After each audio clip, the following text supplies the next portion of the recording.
वक्रतुण्डं महाकाय सूर्यकोटिसम्प्रभ निर्विघ्नं कुरु मे देव सर्वकार्येषु सर्वदा।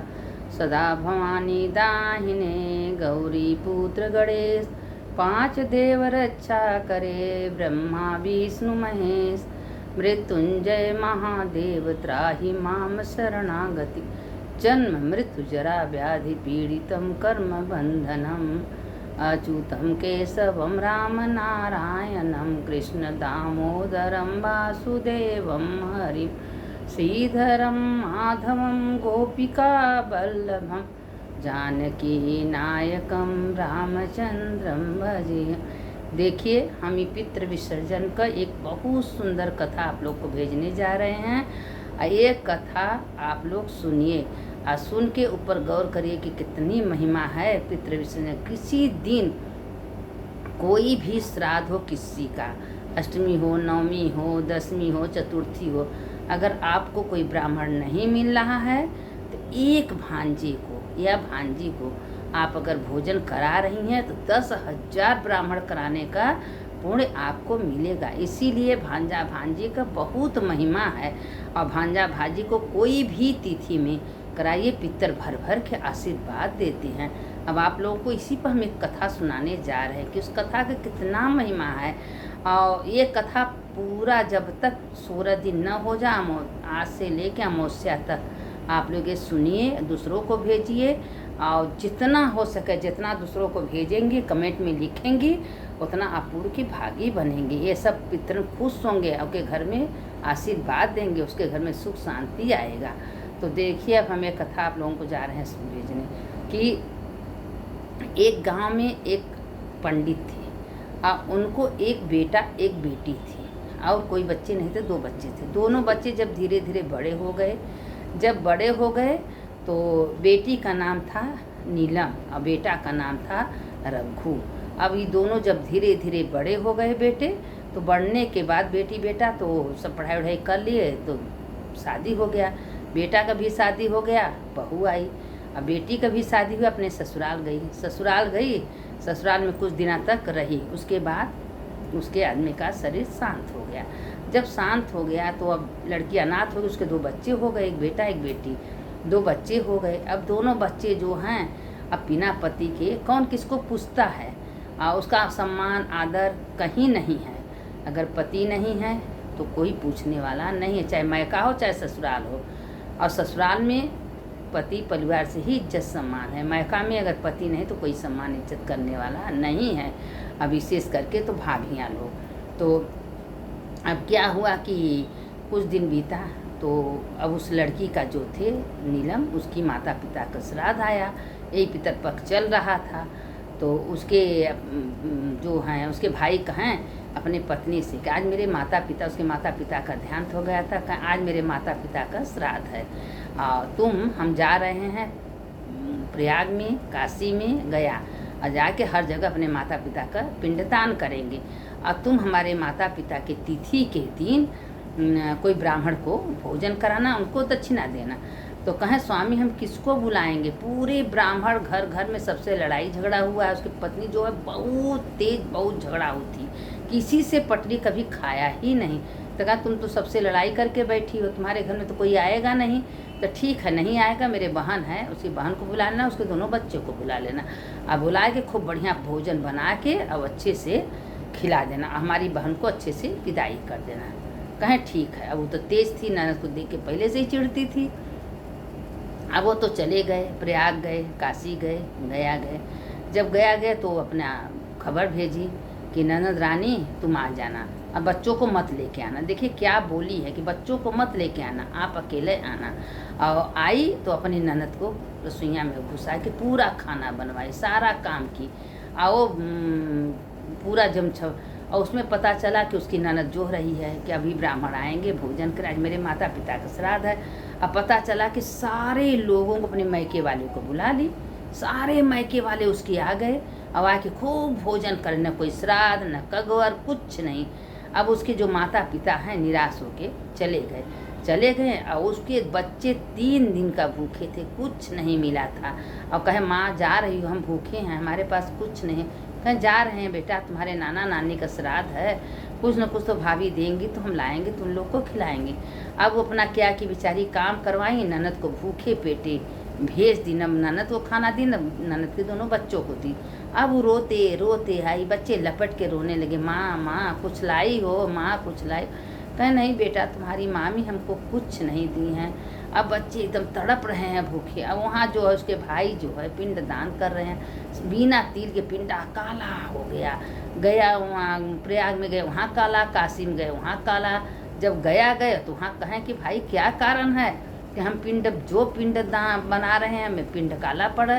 कहें आपके परिवार में, आपके घर कोई भूखा है, कोई तड़प रहा है भूख के मारे, इसीलिए आपका पिंड जो है पितर स्वीकार नहीं कर रहे हैं। तो कहें हमारे परिवार में कोई भूखा है, तो उसके दिमाग में हो सकता है मेरी बहन तो भूखी नहीं, मेरे बहन के बच्चे तो नहीं भूखे हैं। उसके दिमाग में बातें आ गया। देखिए भाई है तो सगा बहन है तो दया माया तो रहेगा। पता न भौजाई को क्या दिक्कत हो जाती है, ननद को जरा सा प्यार नहीं रहता है। तो अब उसके दिमाग में आ गया, सीधे वो वहाँ से उठा और गाड़ी किया, सीधे अपने बहन के घर गया। बहन तड़प तड़प कर कहे, बहन क्या तुम भोजन नहीं की, बच्चे भोजन? कहे नहीं भैया, हम 3 दिन से हमारे बच्चे भूखे हैं, बच्चे मेरे तड़प रहे हैं भूखे, कोई अन्न नहीं है मेरे पास, न लकड़ी है, बच्चों को क्या बनाए। कहीं मांगने गए, वहाँ भी कुछ नहीं भिक्षा मिला, हमारे पास कुछ नहीं है भैया। कहें बहन अब तुम्हारा भाई आ गया, तुम भूखी नहीं रहोगी, चिंता मत करो, हमारा भांजा भांजी भूखा नहीं रहेगा। तुरंत गया घर, अपनी पत्नी से कहा तुम किसी को खिलाई? कहें कि हाँ, अपने पूरे मैके वालों को बुला के खिलाई, न श्राद्ध की न कुछ की, और न बहन को भी कुछ नहीं दी। अब भाई घरे गया तो कहा ठीक है। तो उसका एक भाई जो है भौजाई दूसरे जगह पर रहती थी, कहा तुम्हारा भौजाई भाई का बहुत ज़्यादा हालत ख़राब है, और बाढ़ आया था, सब कुछ बह गया, एक अन्न नहीं है, और कुछ तुम दे देती तो तुम्हारे भाई को पहुंचा देते। तो कहा हाँ क्यों नहीं। अब वो बैलगाड़ी मंगवाया, बैलगाड़ी में 10 लीटर देसी घी, 10 लीटर कड़ुआ तेल, तिल्ली का तेल, नमक, हल्दी, रिफाइंड, देसी डालडा घी, वो 1 बोरिया गेहूँ, 1 बोरिया चावल, हल्दी, तेल, मसाला, नमक, सब जितना गृहस्थी का सामान खूब भर भर के गाड़ी पर भर दी। अब भरने के बाद अब धीरे से उसमें पैसा भी चुरा देती कि मेरे भाई को दे दिए।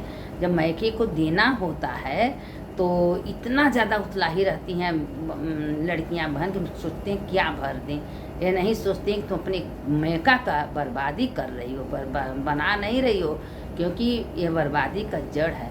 वो अपना क्या कि ये अपना लेके वो अपने बहन के पास गया, कहे बहन लो सूरा लकड़ी, कम से कम 1 मन लकड़ी, चूल्हा और पूरा राशन। कहे बहन लो खूब राशन लाए हैं, खूब बढ़िया भोजन बनाओ, श्राद्ध करो मेरे माता पिता का।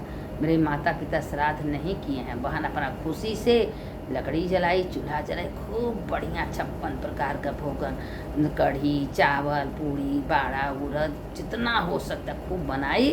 और बनाने के बाद खूब बढ़िया पंडित को बुलाई, भोजन कराई। उसके भाई तो उसका प्रेम तो अच्छा था, पंडित आए और खूब बढ़िया भोजन किए, भर भर के आशीर्वाद दिए, दक्षिणा दी, कपड़ा दी, गए। उसके बाद अपने दोनों बच्चों को पेट भर भोजन कराई।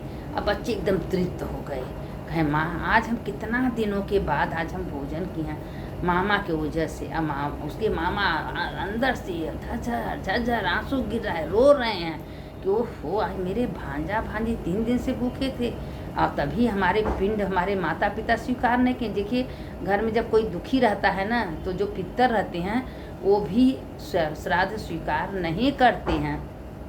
अब क्या हुआ कि जो आर्यन मन थे, पितरन के प्रधानमंत्री जो कहते हैं सबसे ऊपर, वो गए, कहे आज तुम्हारे खानदान तुम्हारी बेटी तुम्हारे लिए, कहें हमारी बेटी की है, बेटा तो नहीं किया ना। कहें बेटा ही कराया है, अन्य तो तुम्हारा है ना। जो राशन पानी था एक एक सामान तुम्हारा है, तुम्हारा बेटा ने तुम्हारी बेटी को दिया है, तुम्हारी बेटी बना के श्राद्ध की है। जब अगर बेटी बना रही है तुम्हारा ही अन्न है तो उसमें दोष नहीं है, तुम चिंता मत करो, तुम लोग तृप्त हो जाओ। और उसके बाद क्या हुआ कि आर्यमन जाके उसके पितरों से, जैसे जो उसके माता पिता थे उससे कहे, जो वही सबका लेखा जोखा करते हैं कि किसके घर में कौन श्राद्ध हुआ है, कितना हुआ है, कितना पितर तृप्त हुए हैं, कितना नहीं। तो आर्यमन ने तो तो कहें अमावस्या के दिन जो भी जिसके घर का हो, बेटा हो, बेटी हो, बहू हो, लड़की हो, लड़का हो, एक देसी घी की लंबी बत्ती दक्षिण मुड़े करके और दिया जला देगी। उसके सारे पितर भर भर के आशीर्वाद दे के अपने अपने लोक में जाते हैं। तो ये अमावस्या के दिन जरूर कर्म करना चाहिए, सबको करना चाहिए, छोटे हो बड़े हो, अपने घर में से ले जाइए एक दिया में देसी किनारे की लंबी बत्ती से दक्षिण ओरी तालाब के किनारे, गंगा के किनारे, कुआं में, तालाब, पोखरा जला देना चाहिए। अब क्या हुआ कि अब वहाँ गए तो कहें हमारा फ़ोन किए हैं, पता लगा है हमारा भाई तो सब ठीक है, आप किसको लेके? कहें हम अपनी बहन को ले जा के दिए हैं। तुम हमारी बहन को बुला के काम किया, ठूस ठूस के अपने मायके वालों को खिलाई हो, तुमको तमीज़ नहीं था? मेरे भांजा भांजी 3 दिन से भूखे थे, तुम एक अन्य का दाना नहीं की थी क्या? तुम कमा रही हो, तुम नौकरी कर रही हो, मेरी बहन भूखे रह गई और मेरे भांजा भूखे रह गए, और तुम हमारे भांजा को, हमारे बहन को भोजन तक नहीं करे। हम तुमसे कह के गए थे कि तुम सबसे लड़ाई करके रखी हो तो तुम कम से कम हमारे भांजा भांजी, हमारे बहन को बुला लेना, अब भोजन करा देना, उनको दक्षिणा देना। 10,000 ब्राह्मण का भोजन पूर्ण मिलता है एक भांजा भांजी को कराने के लिए। और तुम क्या की हो? मेरे बच्चे रो रहे थे, बिलक रहे थे, तो अब उसको एहसास हुआ कि हाँ ये तो हम गलती किए हैं। कहे तुम गलती ना, महा गलती की हो, और तुम पापनी हो, तुम ऐसे ऐसे कर्म की हो। हमको वहाँ पिंडदान करने गए थे, मेरा पिंडा काला पड़ गया, मेरे पिताजी और मेरे माताजी पिंडदान नहीं लिए हैं, तुम क्या कर रही? खूब डांटा बेवला अपने पत्नी को। और उसके बाद अपने पत्नी को ले गया, अपनी बहन से माफ़ी मंगवाया, भांजे से माफ़ी मंगवाया, पैर छुआया। कहे आज से जो भी अपने भांजा भांजी को 15 दिन के अंदर अंदर अगर कोई नहीं मिल रहा है तो अपने भांजा भांजी को भोजन करा दीजिए, उसको दक्षिणा दीजिए, और देने के बाद उसके माता पिता जितने पितर हैं सब सुख से आशीर्वाद दें कि कुछ आओ बेटा, तुम हमारे लिए इतना मत सोचिए ब्राह्मण नहीं मिले हैं, एक भांजा को कराने के लिए 10,000 ब्राह्मण का भोजन का पुण्य मिल रहा है, तो क्यों ना भांजा को भोजन कराया जाए? भाई हमको दक्षिणा दे दो, और देने के बाद उनका पैर धो, आशीर्वाद लो, क्योंकि बेटी का लड़का जो है एक बहुत बड़ा महत्व का चीज़ होते हैं। तो इसीलिए इज्जत सम्मान से, अगर ननद है, ननद के बच्चे हैं तो उनका इज्जत करना चाहिए, सम्मान करना चाहिए, उनको भोजन करना चाहिए, उनको दक्षिणा देना चाहिए। तुम्हारे घर में सुख शांति समृद्धि आएगा, सारे दुख दरिद्र मिट जाएंगे। जो ऐसा करता है उसके घर में सारे पितर भर भर के आशीर्वाद देते हैं। फिर उसके माता पिता जो हैं खूब आशीर्वाद दिए, देने के बाद उसको झोपड़ी की जगह महल बन गया, धन्य धान रुपया पैसा सब कुछ लड़की के पास हो गया कि बेटा तुम किए हो, मेरे बेटा दे, लेकिन तुम्हारे लिए की हो, हमारे लिए श्राद्ध की हो, कगौर निकाली हो, अब तुम कभी दुखी नहीं रहोगी। उसी जंगल खूब बढ़िया महल बन गया, दोनों बच्चे खूब सुखपूर्वक खा पी के मस्त से रहने लगे। जैसे उनके माता पिता आशीर्वाद दिए वैसे सारे पितर हर घर घर में सुख से शांति से आशीर्वाद दें, और सबको 15 दिन तक जल देना चाहिए,